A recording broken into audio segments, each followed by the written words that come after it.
This is lecture 11. Today we will finish the discussion on yielding in chapter 7, starting with the example of yielding in startup extension, and then move on to chapter 8 on strength hardening, based on the book of Nonlinear Polymer Rheology, published by Wiley. Okay, so I start to prepare some headings for the eventual posting of our class. So this is a summary, for example, of these two chapters that we're going through right now. And all the key items that we went through are listed here. So for example, in this chapter, we are right now talking about the so-called entanglement, disentanglement transition. I said very little about the fact this transition was not due to edge failure. I think because of limited time, I will just not dwell on that. There were confusions about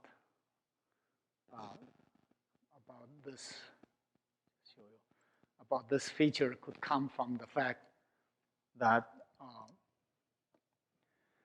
because all this is done in large amount of shear, for large amount of shear, the only way you can do it is rotational. And when it's rotational, I told you, you can give me your ideas, you will change this field if you know how to get rid of this edge effect. And the effect is such that as you shear more and more, this material tends to come out. You start to lose some material.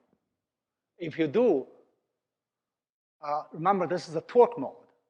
So the stress is acting on a smaller part of the sample now. So of course, that smaller part of sample will respond faster. So that could be a reason for this, okay? And the first paper carefully discussed all that in macromolecules about the fact that it's not edge fracture and about the fact that wall slip cannot account for it. You see, the other thing, remember we were looking for slip, but 2 order magnitude jump cannot be due to slip because B over H is only 1. So these are things that should be clear, and I think this is where we are last time regarding this this really starting point of what appears to be a discovery that the material could quietly undergo what I call disentanglement. Over time, the material just becomes easier and easier to shear in front of your eyes. If you like, you have heard in your classical rheology, at least you have heard about many times, so-called shear thinning. That shear thinning, and there was some confusion about it, that shear thinning is about steady state. At higher and higher rate, your shear rate, your viscosity drops. Here, we're sitting at one place, remember, keep in mind, in steady state, whenever I plot this, it's always steady state. Of course, I even indicate you can plot that as a function of stress, right? Right? You can even, so that was the part that was asked. You can even entertaining yourself by thinking about steady state in stress mode, by plotting this way, yeah? Now, watch. So suppose you imposed a stress that's as high as producing the eventual shear rate of this point, okay? Okay, starting from the beginning. I mean, come on, this is so, today, if you look at this, you will be so surprised to ask why we have not done such a stress-controlled measurement to learn about shear thinning. Look, this is the part that I didn't cover in detail. But look, you can conceptualize it. Your sample is innocently sitting here before you do anything. And all of a sudden, you exerted this particular shear stress, for example, anything you choose. Of course, the only interesting thing is in the nonlinear region. That's why you choose a high stress. The material in responding to the stress, by what? The material initially only have a viscosity like that. Yeah, the so-called zero shear viscosity, the limit where you have not perturbed the structure. That's where you have maximum viscosity. And necessarily, your system will have to evolve from that point to this point, don't you think? When you speak about it, it's so ridiculously simple. And that was the whole part. I think I should, for the sake of ease of the readers, of all students, of anyone who take this course. And that was the whole 9 yard of why I did this discussion, this point. Read it. I don't even need to go through it. But basically, that's the idea of it. That the system starts from this point. Over time, it went to here because that's the steady state. But the beginning is the state of full entanglement and full viscosity. So you're watching the occurrence of shear thinning in front of you in time domain. You see, this is not watching when you are looking at this versus that. That's not watching. That's just in steady state, you're seeing, acknowledging the steady state viscosity is dropping. Yeah? I hope you appreciate this is tremendous. That there is no difficulty, provided you overcome edge fracture, that you watch this material evolve into a shear thin material.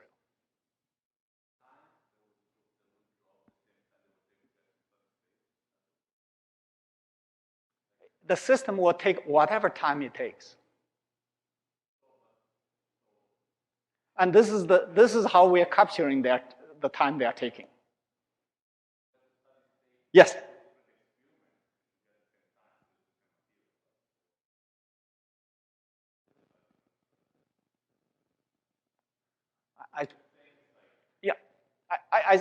Let me try. I always want to get to this point, okay? To get to this point, in theory, you can do it in either this mode or the shear rate mode. In other words, you're asking in shear rate mode,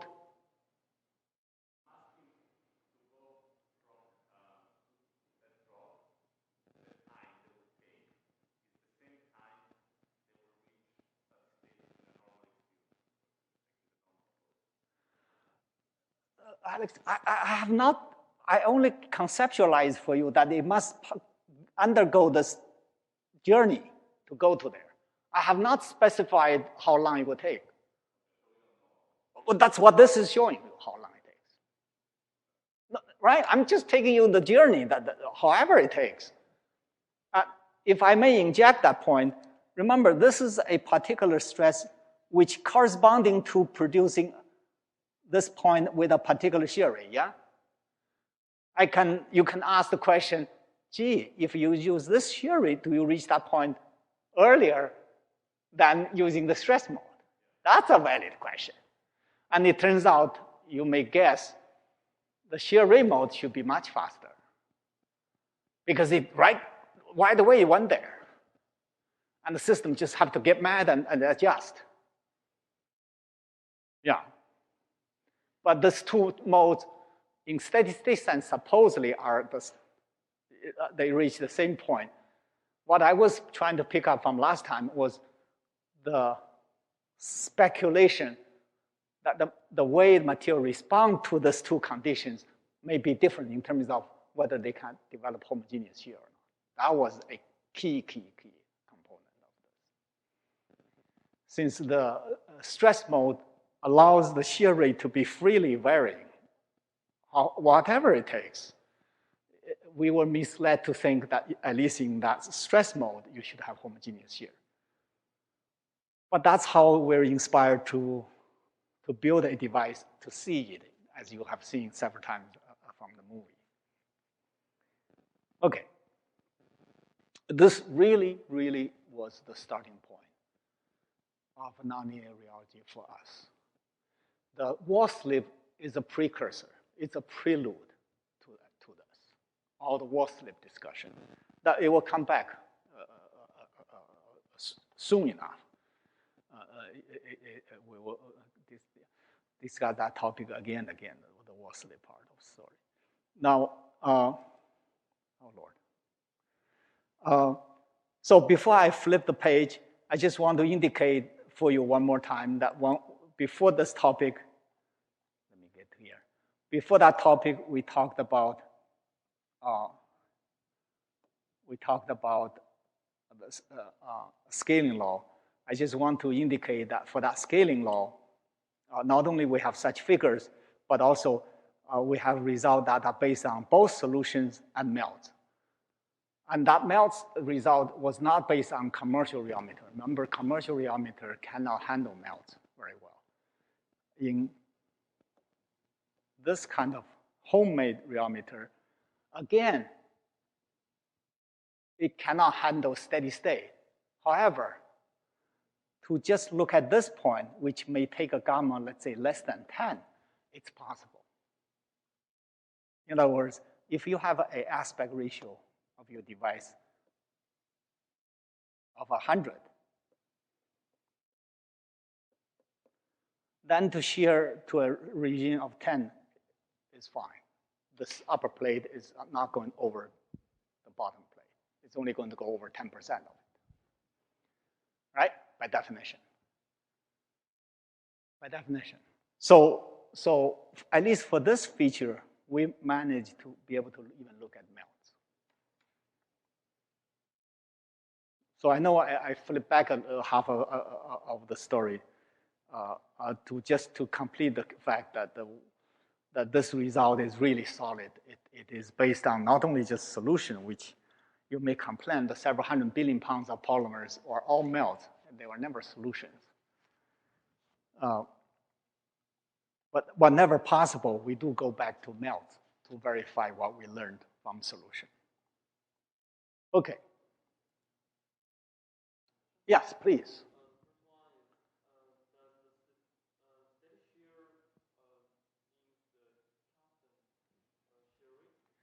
A good point. Steady state just means all of the, okay. If you use stress mode, of course, what you observe is a shear rate changing, right? And conversely, if you use rate mode, it is the stress that's transiently changing. Steady state just means that changing variable eventually no longer changes with time. So this is absolutely necessary to keep emphasizing. That's what I mean by steady state.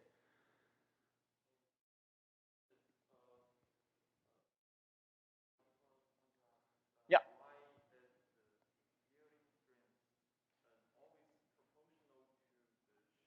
Good. No, not proportional to shear rate. In fact, the yielding strength is proportional to the stress. I was hoping you were asking that the stress and the strain are linearly proportional. The yield strength is proportional to the shear rate to the third power, not linearly.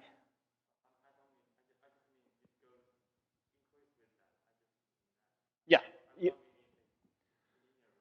Yeah.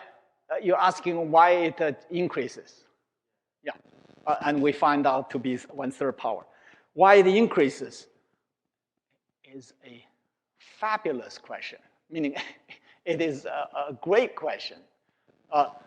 Keeping in mind the location of this gamma y, which is what you're asking, is the indication of how many strands it takes to reach that maximum, right? So it means for a higher rate, I can shear more before I reach that point, yeah? By definition. Come on.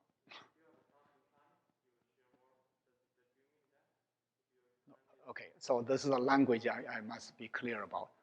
Look, all I'm saying is for the red one, yeah, when we say more, it can mean many things. Here, when I say more, I mean sheared more strands. Right? This is the shear rate increasing direction. You're asking why this point shift to the right, yeah? That is, in my language, called involving more strands, right?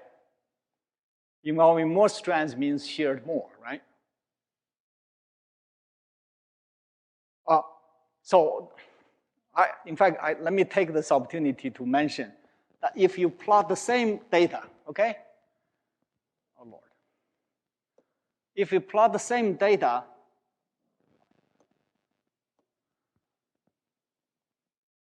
instead of strand as a function of time, I just want to, probably that clarifies because there are only two things to, more or less. You will find, oh Lord, what did I do?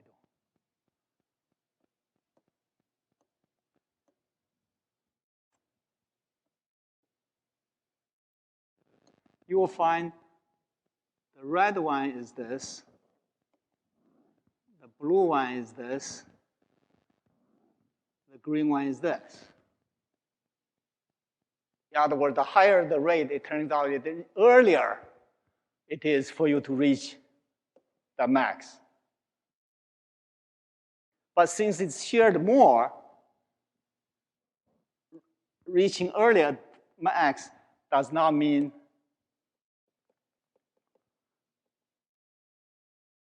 so it turns out gamma y is gamma to the minus 2/3. So in any case, the higher the rate, the shorter it takes to reach that point. But it involves higher strand because strand is accumulating with the rate you used. It's completely trivial. Don't need to sweat over this. It's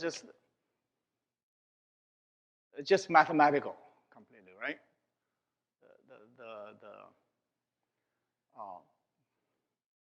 I just remember confusion is the time to learn. I just want to confuse you more by saying, depending on which one you plot, you guys, of course, see them switching.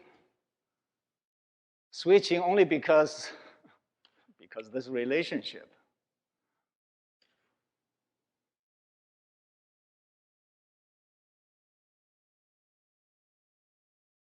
Yeah, okay. Okay.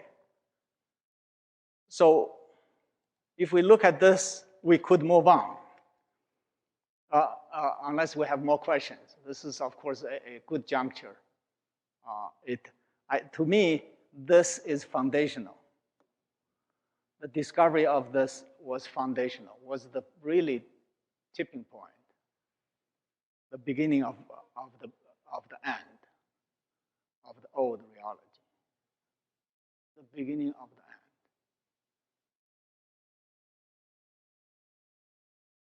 And for many years, it remains rather controversial. People really want to knock this off. I want to save time not to review the literature necessarily on this. Okay, so that's here. I only give you a glimpse of what to come in some sense. But by this time, we already have a great deal of appreciation of this overshoot being an indication of yield. We call it yield point, shear stress. You can use notations like as you wish. Because we had the movies, right? So that, when you write a book, you write it in a way not necessarily chronological. But chronologically, we had the P particle tracking velocimetry movie to show that this thing falls apart, it breaks. And that was the insight. Nobody can dispute with me that yield must have occurred because the structure is microscopically breaking down in front of your eyes. And ultimately, the question is this microscopic failure, where is a molecular origin of it? That's the whole 9 yards, right? Of this breaking. Well, ultimately, we will have to answer that question. But certainly, the movie showed us something break. And that's enough for us to call this a yield point. Okay? So now you see we had some, at that point, some unique insight that there is something yielding, which just means the structure, whatever you wish to define that structure to be, that structure is falling apart. And it's falling apart non-uniformly. Keep in mind, this is the difficult point here. You could have yield and structure falling apart homogeneously too. The reason we observe macroscopic failure was because, just loosely speaking, the entanglement was large enough. In other words, the chain was long and they are sufficiently entangled. It turns out if you have less entanglement, it will fail, but you will not see it. Yeah, it will yield. And we will describe all that in detail later. What is the condition? Because we want to have some predictive knowledge about what's going on here. But enough said about yield. It was very obvious to us that this physics of yield is not unique to simple shear. Not unique to simple shear. So we will flip now to extension. There, the controversy is equally large, or the difficulty to accept the notion of yield is equally large. In fact, it's actually more challenging to describe. And this will warm you up in the sense I will let you warm up to the point of what is extension, right? So I think this is called 7.5, if I'm not mistaken, after this. And we will remind ourselves what was extension.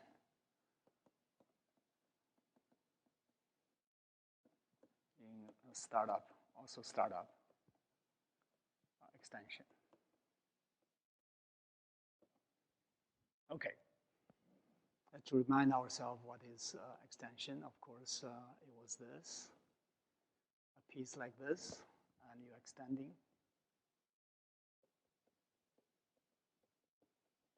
Extending it. You can, let's not get fancy. You can just use a certain speed to extend it.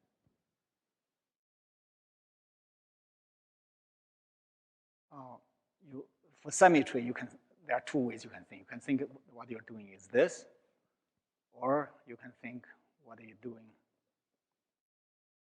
is fixing this 0 and moving just that with V. So this is a more like an Engstrom type of instrument. And it turns out today we have geometries where we can extend on both sides.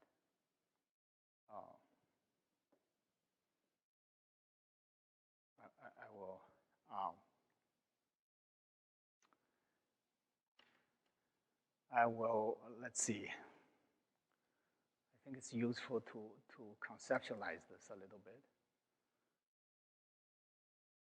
And in the meanwhile, I'll give you a little history of it. So as soon as we had those movies, we realized there's some new insight that material yields. We realized the physics must also occur in extension. And luckily at that time, so first comment is people as a rheologist who do shear usually do not do extension, okay? Because they require different instrument. And let me just try to see if I have, yeah, I have it here. And different instrument, for example, for shear people have a rotational rheometer. Extensional people may use Engstrom or may use some very complex type of device. I actually briefly mentioned about it. Basically, put a sheet and try to stretch it through some rolls wrapped around, stretch it. So usually, these two groups of rheologists don't communicate. They are not the same people. For instrumentational reason and for the reason of academic background, training, blah, blah, blah. But we were anxious. We were anxious to get into extension because we want to learn that if this insight about yield for shear is the same for extension, will apply to extension. And luckily, at that time, this is early 2000, we had an employee in Goodyear.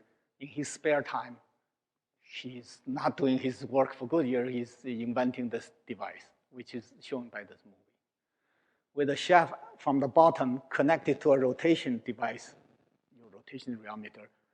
He enabled the world to do extension handily, very conveniently. So this device became highly popularized subsequently. He was inventing at the time, just commercialized it, and we were lucky to be just this is really good timing. He just invented, and we just saw the need to use it, so we purchased two of them. This cylinder is about on the order of a centimeter. So you wrap your sample around the cylinder. It's a beautiful design because it even fight against gravity because the sheet is this thick, so it's really act against gravity very effectively. And then it also allows you to grab the sample very well because the sample keep wrapping onto the drum. So you get firmer and firmer grasp of the sample, unlike Ingstrom. So this is for a sample that's somewhat soft, this would be quite ideal. Okay, so that's geometry. That's the sense. And that's where you have both, you have a V and minus V, if you like, on both sides. The story is the same. I mentioned to you, if you want to examine your sample, you will try to keep this constant. And since L is changing, it turns out your V has to change if you want this to be constant. And we find, I showed you, that this L actually changes exponentially. Sorry, without the minus. Changes exponentially. Okay? And this, you may even just call it strength, right? So that's why we had this relationship last time I showed you. Okay, so warm-up is done. So that's the extension. This is all fine. This is just completely elementary textbook information about how you characterize the degree of shape change or melt stretching. The part that was perhaps difficult, challenging for people to appreciate and understand. We had our first paper taking 2 years to publish. The reviewer just go back and forth with us. And eventually I just suggest to the editor, time will tell. Let it be published. And so eventually it was published. But the question asked is this.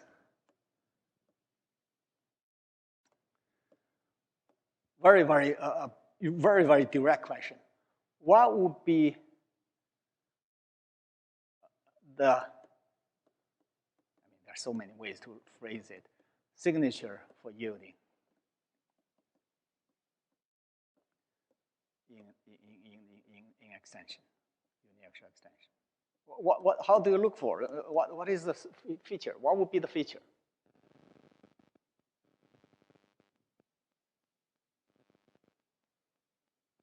Because we are obviously looking for yield, a sign of yield.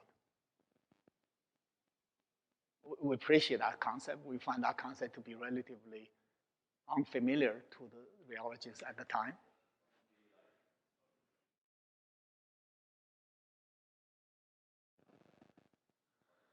Good point, meaning that definitely will define yield.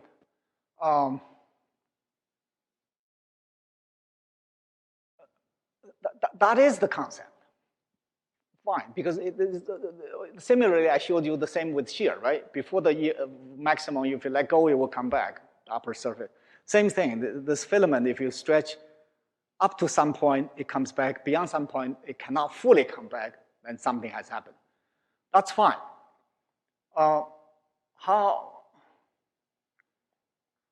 That's fine. That clearly captures the essence of yielding. But if I, since you threw this, so I threw it back to you. If I only allow you to make a single experiment with a single piece of sample, a single experiment, what would you do to show that it yields? I know this one you have to repeat many times to find the right place, but it's a good way to think.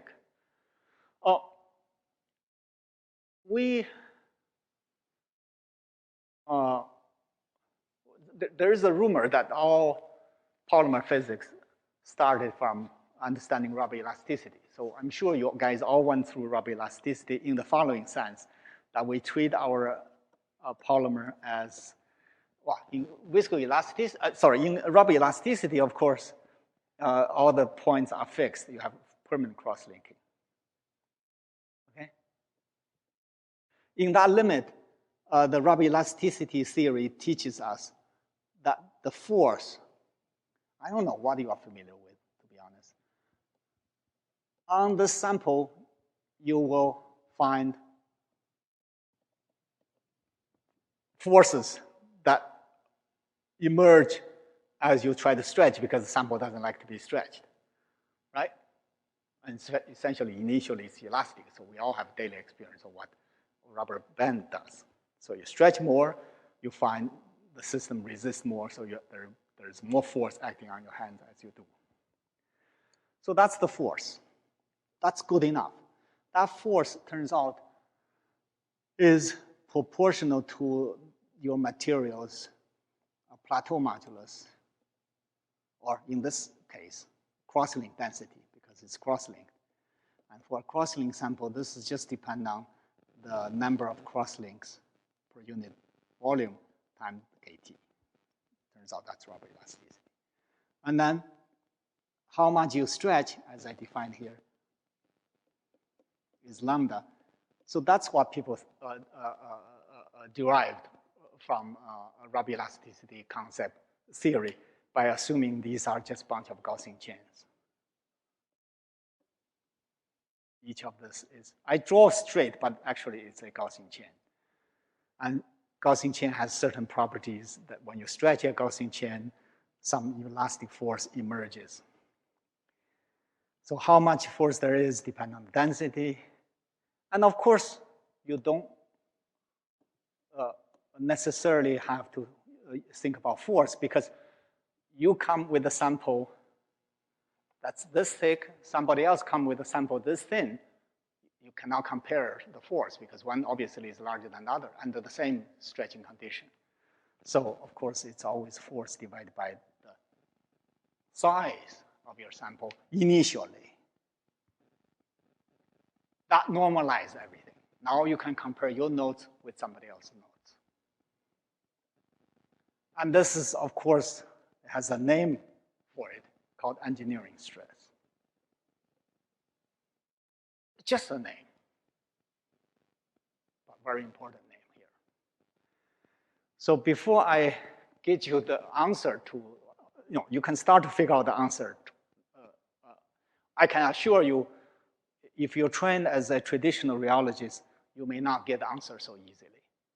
And the clue is the following. The rheologists studying metal rheology do not use this quantity. Do not use this quantity. This quantity is for people who study elastomers, cross-linked rubber. They actually never use anything else but this engineering stress. The metal rheologists uses true stress. And the argument is very clear for them. I'm dealing with liquids, melt not being solid, uncross-linked at least. So if it's a liquid, I should always capture its current state. if my current state has an area of A, I should just evaluate the stress at that current state. So that's called true stress.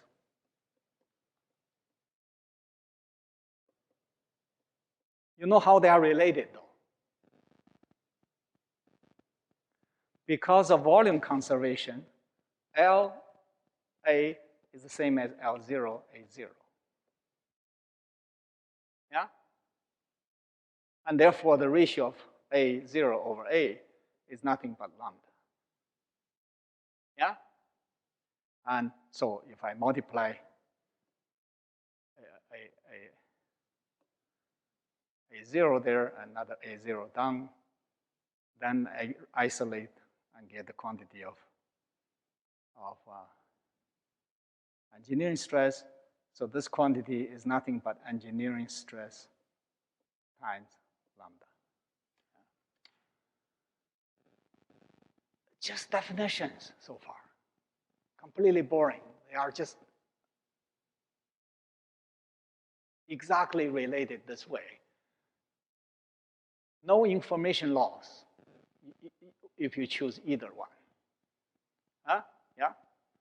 But I persuaded you already that we, as rheologists, use sigma because I want to know what is my current situation. I don't want to care about what was my initial area. Okay.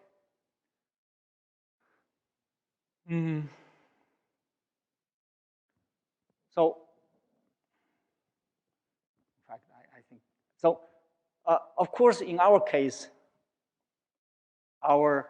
we don't have permanent cross-linking. So if you are to think about polymer being entangled, may have some transient junctions, fine.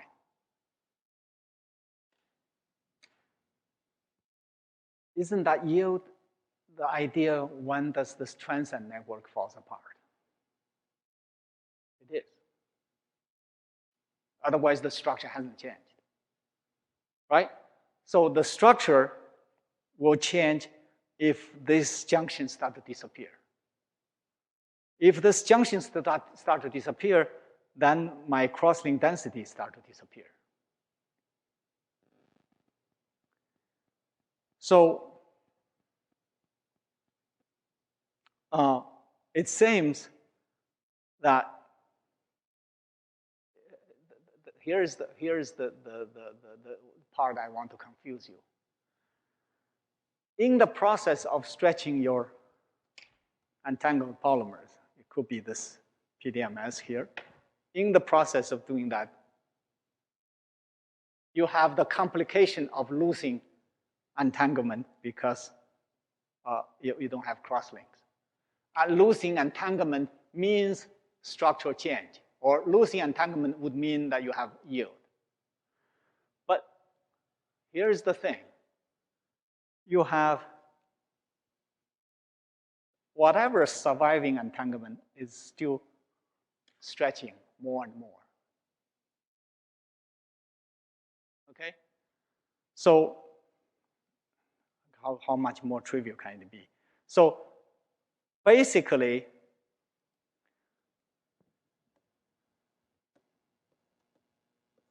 if I make a measurement, according to rubber elasticity, this line should just keep going. Let's see, I plot this. That's rubber elasticity theory.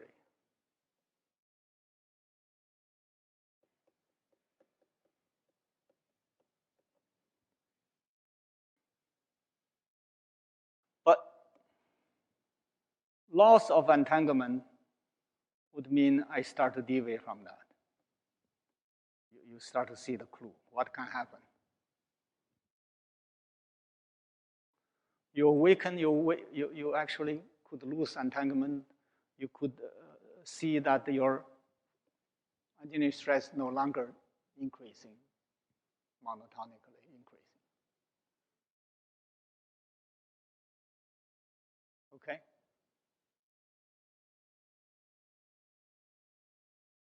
So that tensile force will keep growing if you don't lose entanglement. Remember, the the whole idea of our business is to find whether a fine deformation still holds, and when you start to lose a fine deformation.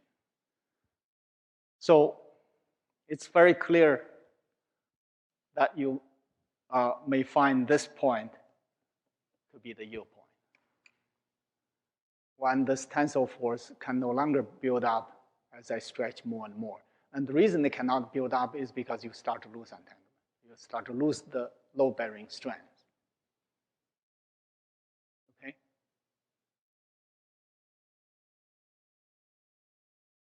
And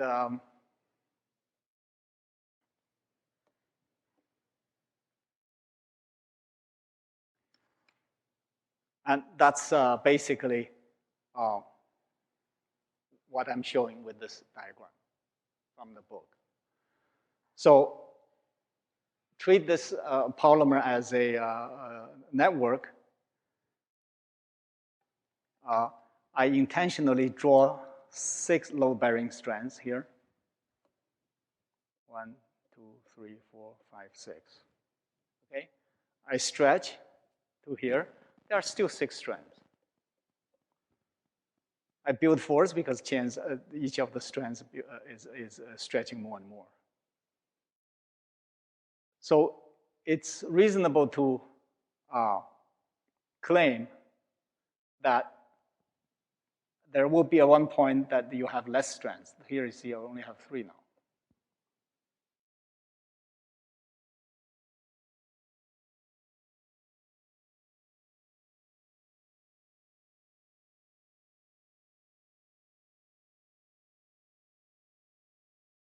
Okay, so there got to be a point where this must take place. In other words, there will be a place where the remaining chains stretching cannot compensate for the fact you lose so many chains to the disentanglement. We have spoken nothing about disentanglement yet. In other words, what's the physics behind it? Why it would lose entanglement? But although by the time we start to probe this, the conceptual understanding is already established. By the summer of 2000, in fact, this is a publication. By the summer of 2006, the physics of all this is already clear. So, and of course, eventually we'll get to that point.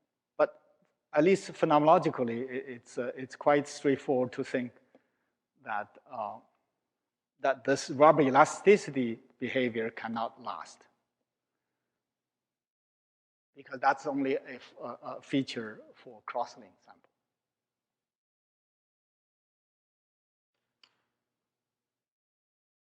Questions? So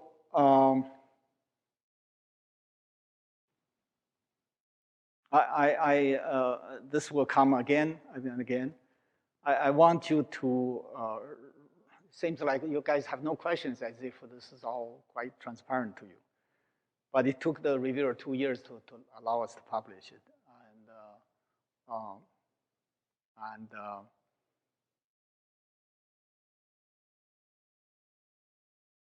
The difficulty here is the following, which I may have said it before, but let me repeat it again. Unlike shear, you see in shear, this loading area never changes, it's fixed. Whereas here, your loading areas keep changing. This introduced confusion,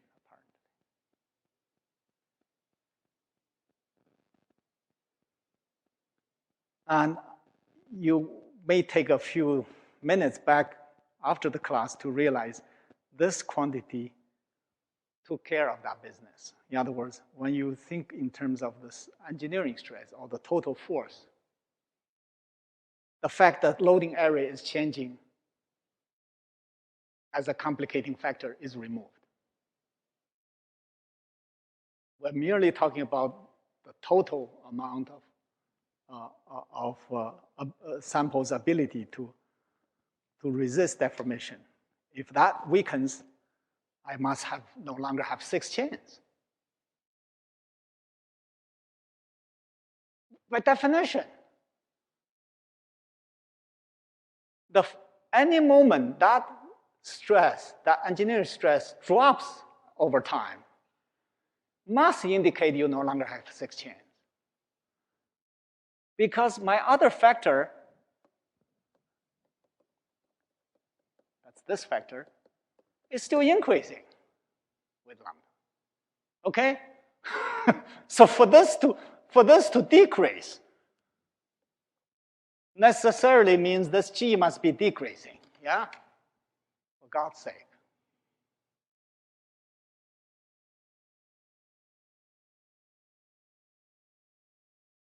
You may say, gosh, what are you doing? Let me do it what I know. What I know is the true stress. You know what true stress look like?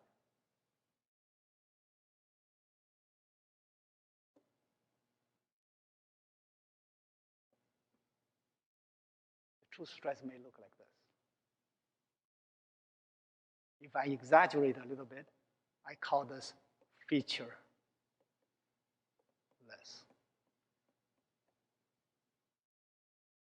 So what's happening? Take a quicker look.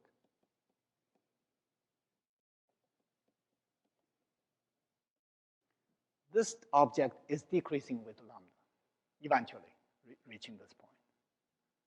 But it doesn't decrease fast enough compared to how lambda increases. Okay? So that the overall behavior is the true stress still increases. This much is all I need you to be clear and appreciate. So if you're staring at true stress, you'll see, what are you looking for? I can't see anything that's going on. Coming back to, just try to wrap up this part. Coming back to Alice's question, yes, if you stretch to this point and let go, it comes back. Beyond it, it won't.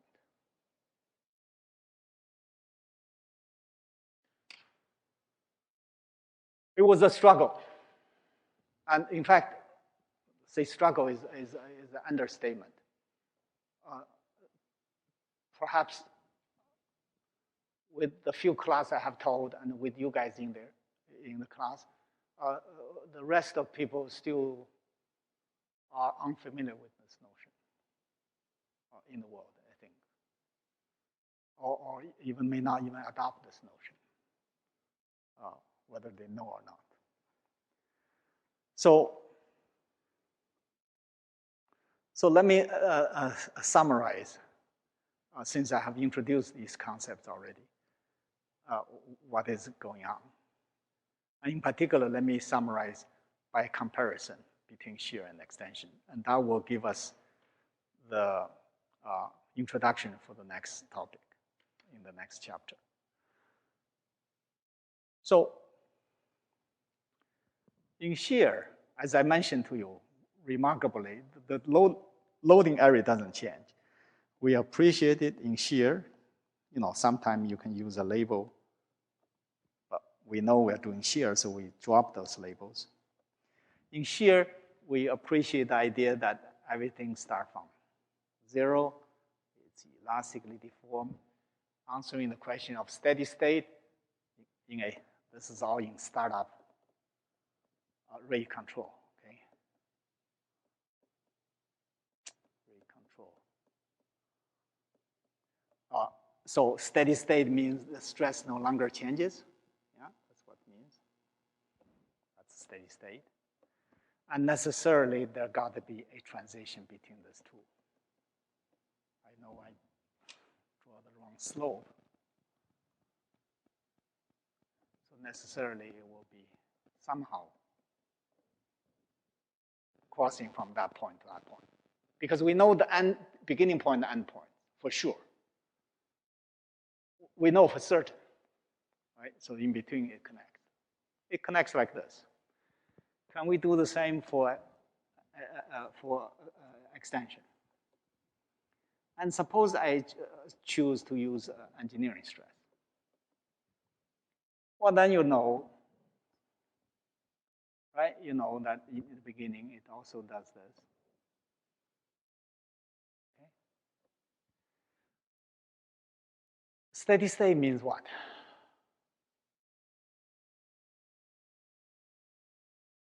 It's all startup, right? So steady state, as I just said, you're using rate mode. Of course, you are watching how the stress responded, and eventually the stress response should be flat. What stress response?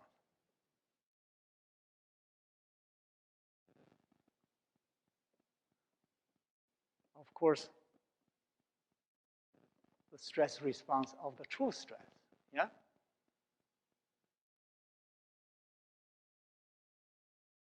Huh? Of course, it's the true stress response that eventually is no longer changing with time. That would be steady state.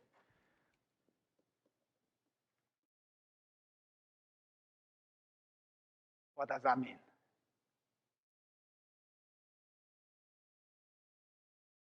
It means, oh gosh, it means your engineering stress in that steady state limit will go as 1 over lambda, right? By definition. Yeah? I'm just flipping lambda to the other side. So your steady state is that.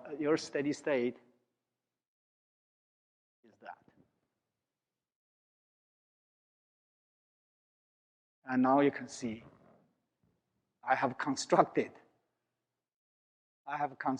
for you that in the representation of engineering stress, you must have a peak here.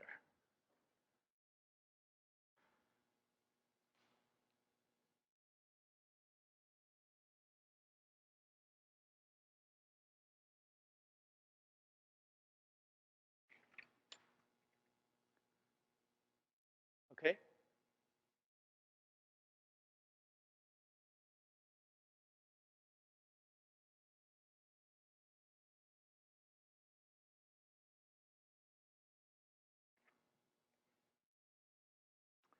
So that's basically the end of this chapter, chapter 7. Okay, we can move on. If we have no questions, we'll move on. So, given the limited time, let's move on. I want to make sure you are still remembering all this as we start to talk about the next topic, chapter 8. I singled out this topic as a chapter because of confusions related to extension. So it's called strand hardening. I'm sorry, I just always want to save some time. But strand hardening. And let me define that for you and the confusion that's associated with this. This is a high overused word in engineering, in polymer engineering, even for solid polymers, but as well as for melts when you do extension.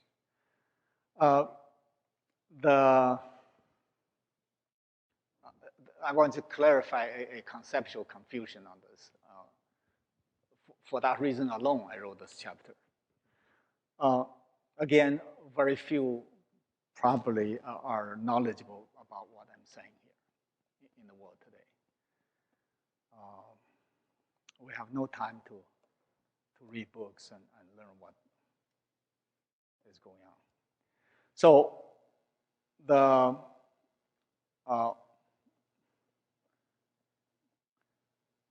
in startup, there were a tradition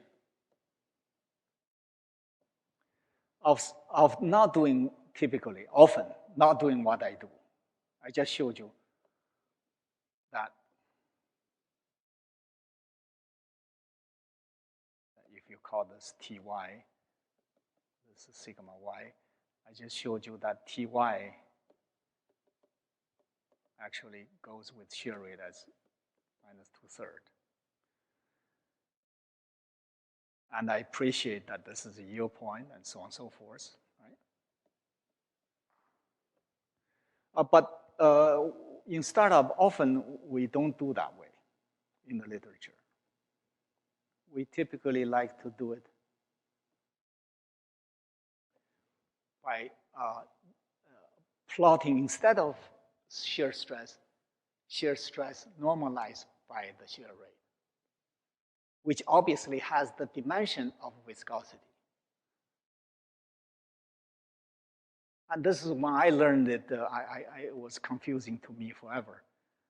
Because to me, viscosity, please tell me, viscosity is well defined in steady state.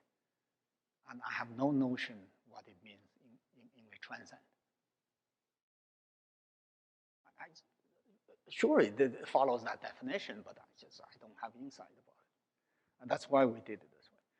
But people do this, and one of the key features is this. Oh,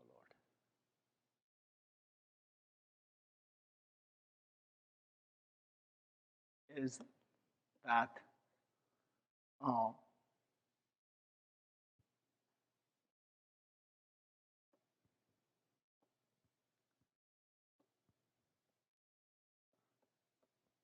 and is this line. We call this line zero shear envelope.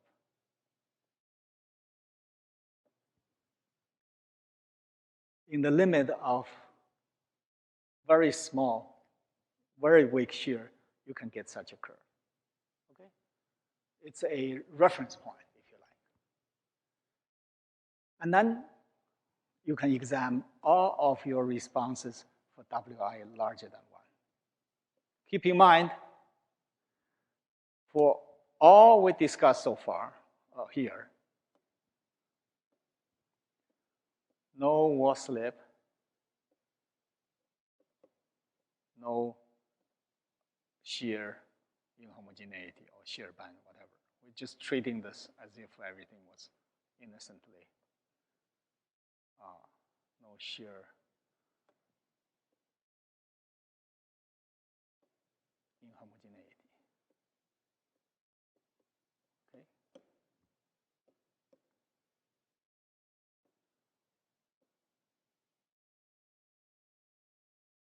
I can give you plots that if you examine the case of higher shear rate in this term, it all look like this.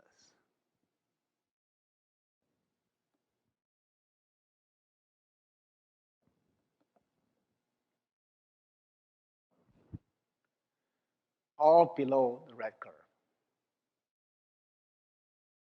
Okay? All below the red curve in this representation.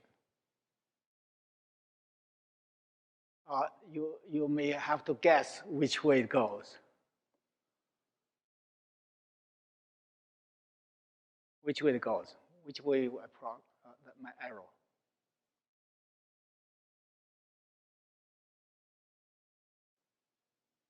Well, there's only one way, because red is the zero rate limit.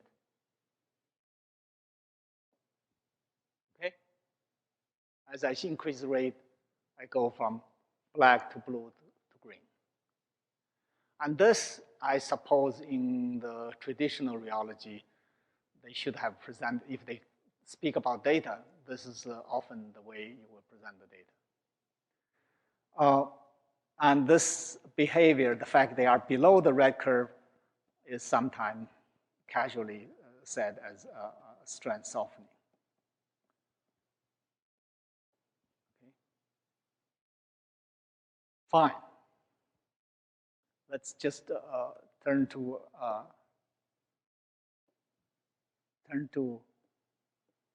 extension. Of course, you see, I will speak about the same thing. I will speak about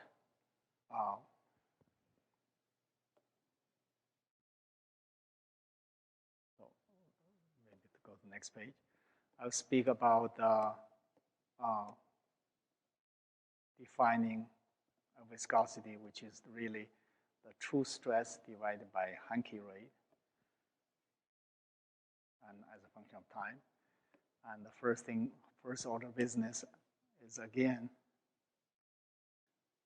some steady shear, a steady stretching result like this. Okay, that's the very slow way of stretching your sample. Remember, slow or not all relative to your relaxation time, right? So it's Weisman number, very small. So you stretch like that. By the way, I hope to indicate that for you. It was discussed in the book. What I draw is true. The red curve for the true stress in the zero rate limit. It gradually approaches steady state like so. If that's the case, of course, it means your shear, the true stress is doing that too. And you could ask yourself, entertaining yourself by asking, in terms of engineering stress in the limit of Wi much smaller than 1, which is this red curve, how does it look like? Well, it will look like this, by definition. Because by the time this is no longer changing,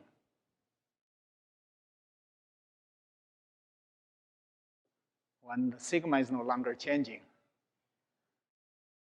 your engineering stress will go as 1 over lambda, right? So it's coming down. As function of lambda, of course, also as function of time. So that's just a little, this is just an unimportant part of it. Let me now go to large Weisman numbers. Guess what happens?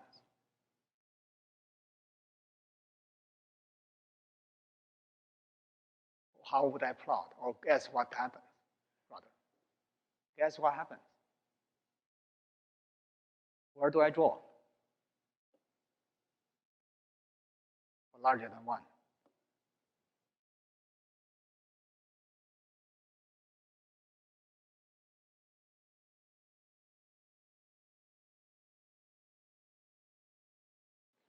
Well, I cannot quite answer that question without telling you what material you're stretching.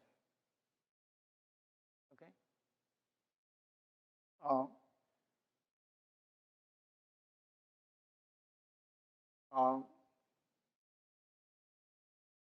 If you give me linear chain melts made of linear chains, untangled melts made of linear chains, most of the time you'll find that your data stays close to here at this point. Not something dramatic. Until you start to use very high rate, it may look somewhat like this, going up a little bit. Okay? And if you use something else, for example, low density polyethylene that has long chain branching,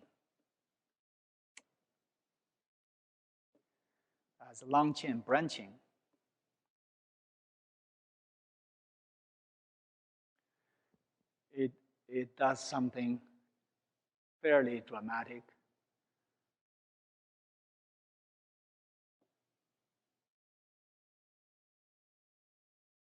Like that.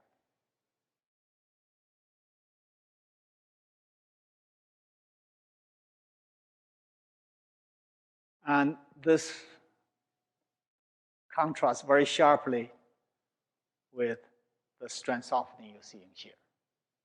Yeah, obviously. In short, most of the time, anything at higher rate will be above the red line instead of below. Okay? There are two comments to make already. One is this red line is attainable. When I say attainable, I watch what I mean by this. What I mean is the way I draw a red line, it reached steady state without the sample breaking apart. So I draw, and eventually my true stress no longer changing in time, steady state. It is our standpoint and observation and opinion and understanding that when you are in this limit, and let's restrict ourselves to fairly monodispersed samples, monodispersed untangled melts.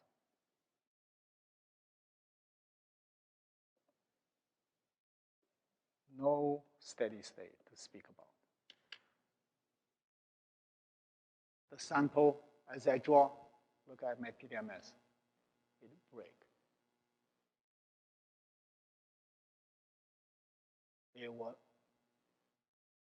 not reach a flow state.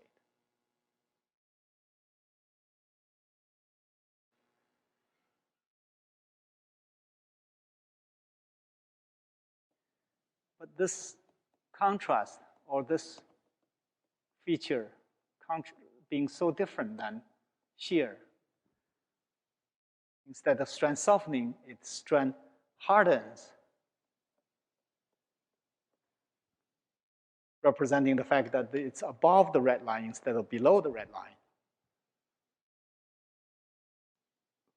Represent a little bit of a confusion, which is what I was using this entire chapter 8 to clarify. It's a heavily used term.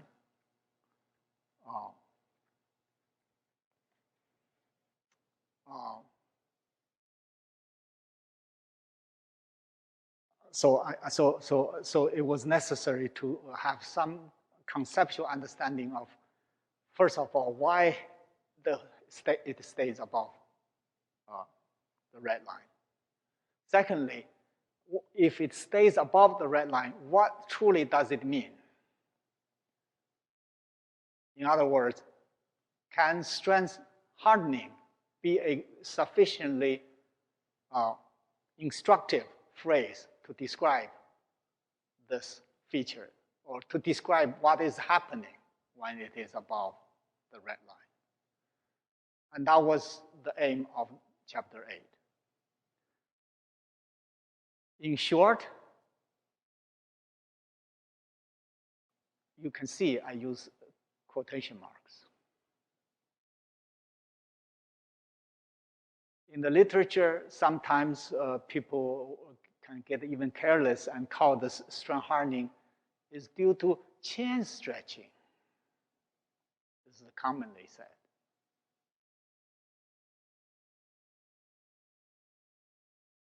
I have a different notion about what it means. As follows.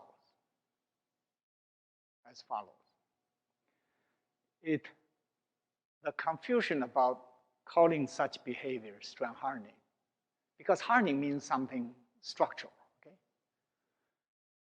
Has to do with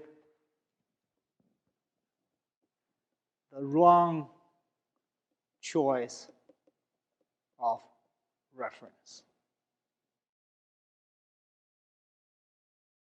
That red line. This is a wrong reference point for you to compare your with your high rate results. Why? Apple to apple, orange to orange. Don't mix them up. In shear, you do not encounter that problem, as I gradually lead you to appreciate of the issue of shear is a lovely case where the loading, the area under load is fixed. I keep saying that. Now you will start to see why I say that. In the extension, it's not. I already mentioned that already.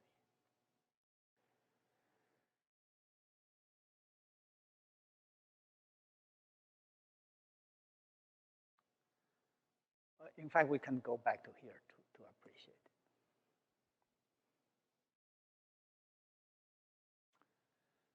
Go back to here, okay? This will capture the whole point.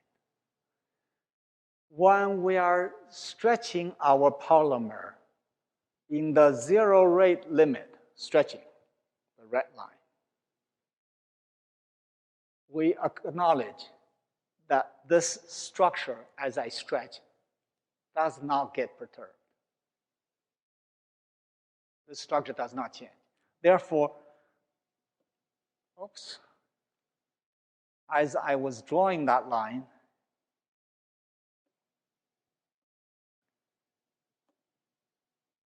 remember this is all voluntary yielding, nothing happened. Therefore, as I draw in this line, this state remains the same. Okay?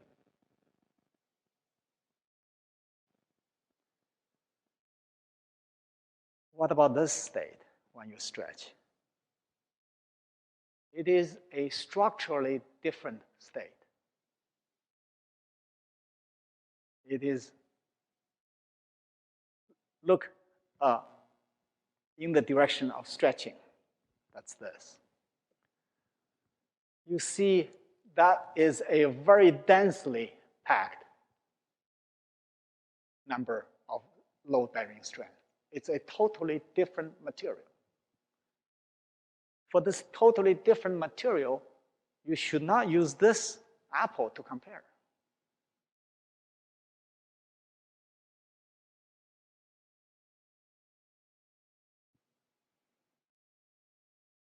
So this is basically the conceptual picture I'm suggesting to you.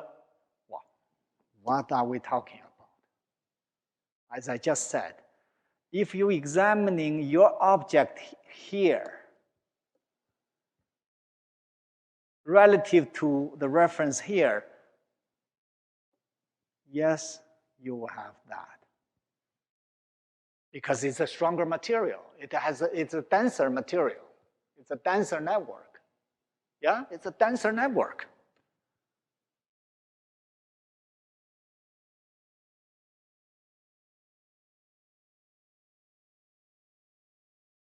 The question is not that. The question is why it is denser, or if it's denser, what it means. It means, look, folks, going from here to here, there's one word that captures the best. What is that word? From here to here, what is the best word to capture what's going on? You have learned that concept already.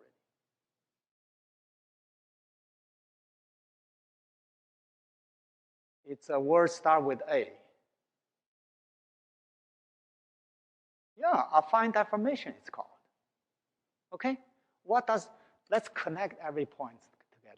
What affine deformation means? It means, let me just verbally, I don't have time to write it down. It means the lack of yielding, yeah? Yeah? Lack of yielding. Lack of disentanglement. That's what it means. Our whole business, this entire book, is about how we reach the point of yield, how we no longer can keep these entanglements, keep these strands, and subject them to affine deformation. When that is no longer possible, is the whole point. So, it seems to me the insight here is that this upper term is better described by saying, oh, your material is having a hard time yielding.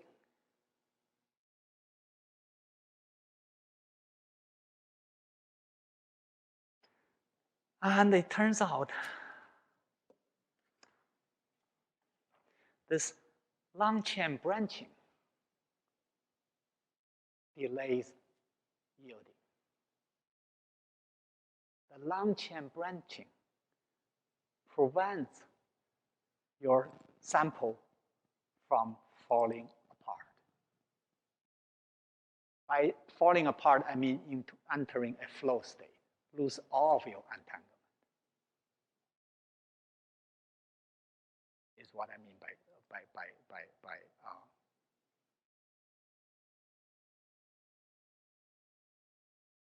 so I'm not going to go through that.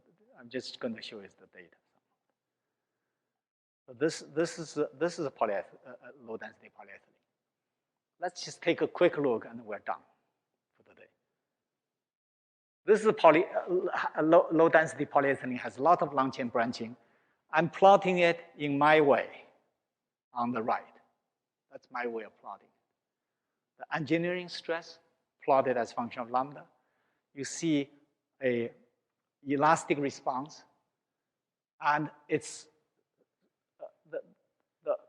the tensile force stop increasing sharply, but it does not catastrophically drop towards zero. It maintains a level almost constant. And that's a signature that the system is resisting failure. In other words, this is the tensile force. This is the sample you grab, you just hold it, you just sense the force. That's the force. The force just does not drop enough. After lambda 10, look, lambda 10 is here. Okay? The force is still there. And this is how you plot in the traditional way. You find, and that's the zero rate red line. They all stay above it. Okay? And they all know this as strand hardening. But the short insight answer about what strand hardening is what's on the right. It refused to give up because of long chain branching, it turns out. So, in fact, if anything, if you have a linear melt, it would tend to do this. Okay? In this plot. In other words, the linear melt can hardly hold on. It will start to collapse. So the linear melt hardly give you strong strand hardening, unless you use very high rate, which I'm trying to find out which figure I should send you, give you, then we are really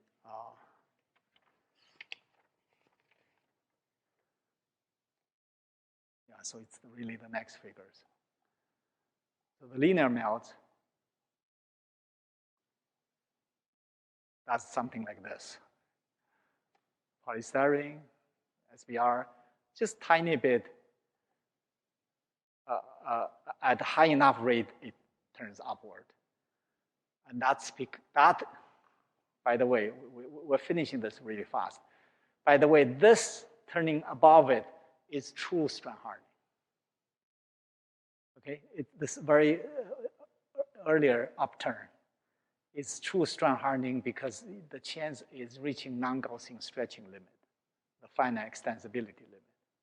So there are distinctions between what is the issue of Gaussian stretching and lack of yielding versus a true strand hardening that I think we'll come back next week to talk about. Any questions?